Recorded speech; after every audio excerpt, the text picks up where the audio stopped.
After I retired from flying, some of my former crewmates tried to convince me to build an airplane. But I declined, saying, why would I want to spend the rest of my life out in the garage with a pneumatic gun in my hand, bucking rivets? That seemed like a pretty good response at the time, but then one of the guys said, well, what else are you going to do with the rest of your life?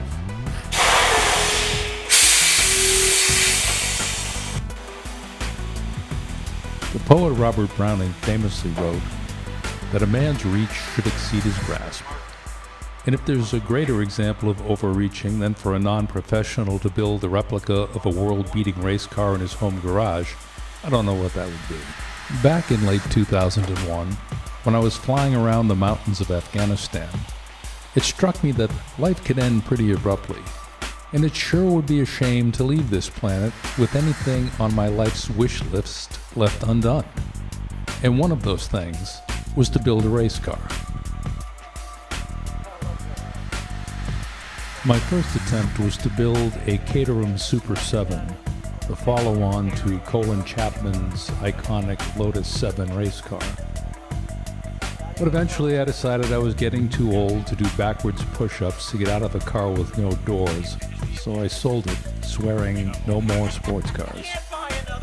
2 weeks later, I bought an old MG to restore, and eventually won a prize at a local car show.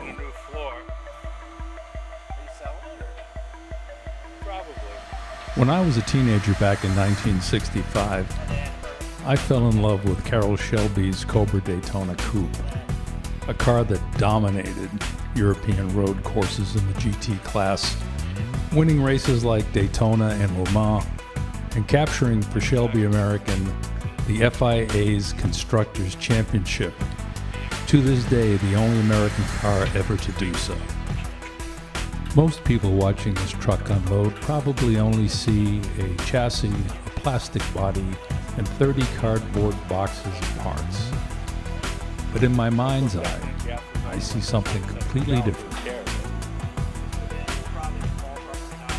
Carroll Shelby only ever made 6 Daytona Coupes, and if you want one of the originals, it'll set you back millions of dollars. But Factory 5 makes an updated version of the classic coupe, so I bit the bullet and placed the order. Can I do this? I don't know.